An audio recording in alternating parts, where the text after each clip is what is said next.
Hello and welcome. Thank you for taking the time.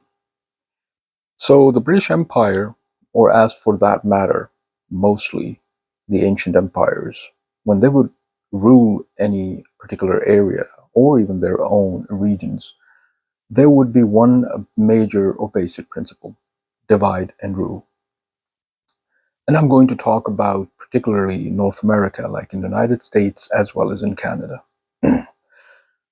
If the cost of living already wasn't going up with unemployment shooting through the roof, the politicians are lying blatantly in your face on media, mainstream media, and every other means possible. When they're asked the question, they tell you something totally different. When you tell them, like, what do you think about people not being able to afford even the most basic necessities, and yet here you are, they start talking about something totally different. Let's take an example of your prime minister and deputy prime minister. When they're asked a question about A, they start talking about B.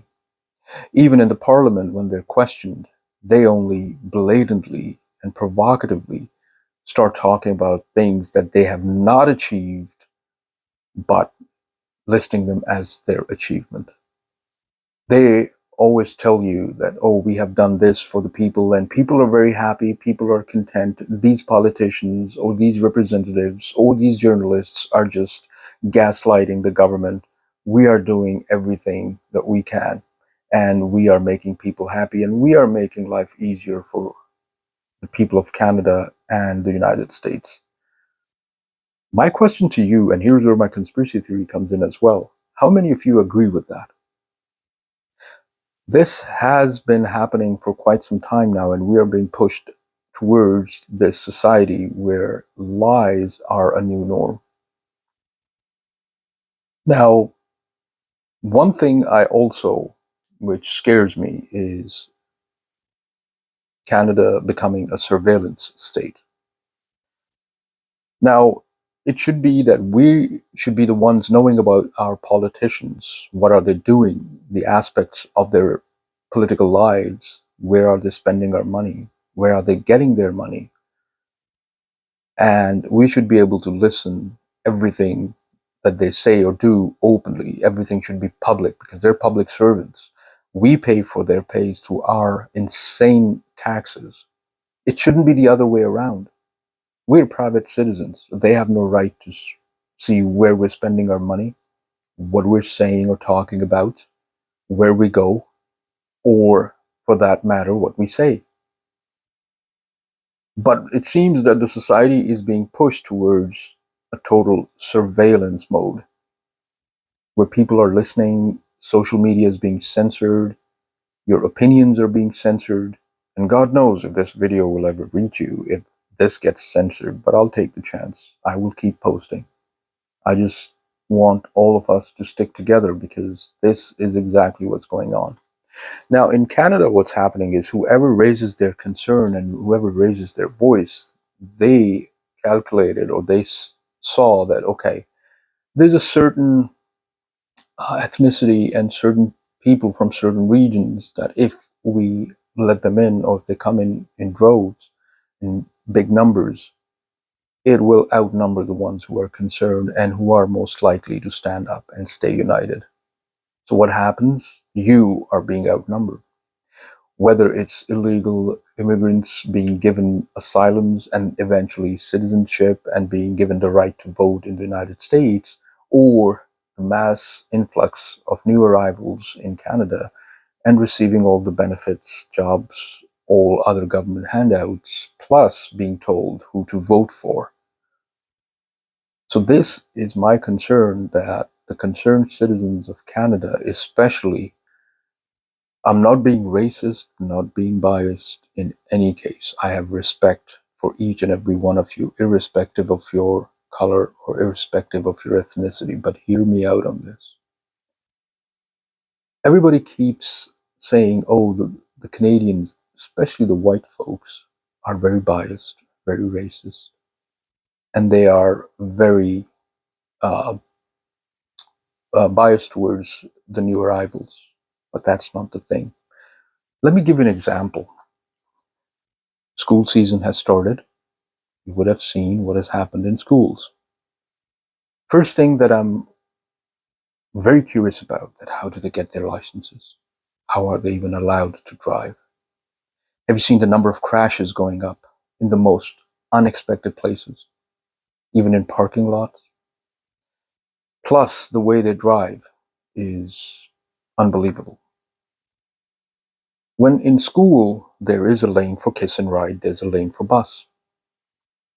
There were lines in both of them. And the bus was literally unable to move because it was far away back in that line. Now, if you're in kiss and ride, tell your kids to get off, say goodbye, move on. No, they would get out of their car, they'd hug their kids, kiss them, tell them they love them, all the things, blocking the rest. The teachers, mostly who are white, they are literally, I can see their faces turning red. They want to scream, but they cannot. They were constantly saying, please move, please can you move, you cannot park here. And they're just looking at them. They're not even responding. If that's not enough, how those teachers and those volunteers are feeling. When you're going out there, I was going to a mall. There was uh, probably an Indian couple with a small kid. So they were going through a door. They opened the door. They didn't even bother looking back, and the door literally shut at my face. I didn't mind. I just opened it.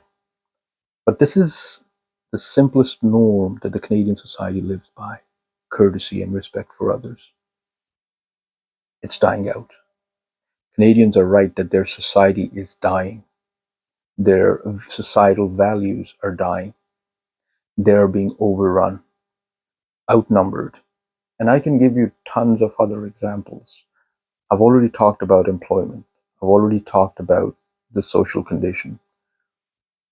But what these politicians are doing, they're outnumbering you, and they're saying, oh, immigrants are necessary because they bring in money, they buy homes, they become part of our social and economical circle, and then they are the building blocks of this society where they do construction or mechanical jobs or other jobs.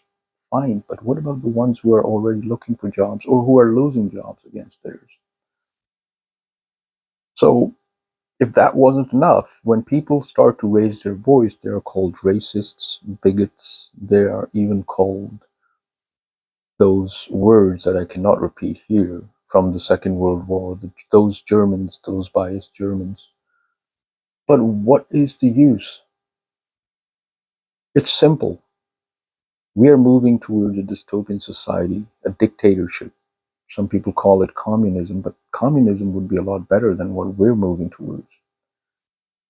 They are trying to suppress every free voice, every opinion, and they are trying to just push you towards this society, herd you like sheep and cattle. And then they're listening, they're watching your every move, the current rules and regulations, the new law that was passed and are being passed, the new bills to increase surveillance on Canadians, keep eye on your movement, what you say, what you do, where you go, what you buy, what you eat, everything. And that's just not happening here. It's happening in the United States as well. And this is raising a lot of concern, and people are literally at the brink. Anyway, I will finish all of this here. I would like to hear from you in comments what you think. Is this just my conspiracy theory, my paranoia, or you believe in this as well? Till next time, thank you for all your support. If you like what you see, please follow here, and don't forget to visit and subscribe to my YouTube channel. Link is in bio. Godspeed, everyone. Thank you for all your support. Thank you for watching. Till next time, bye for now.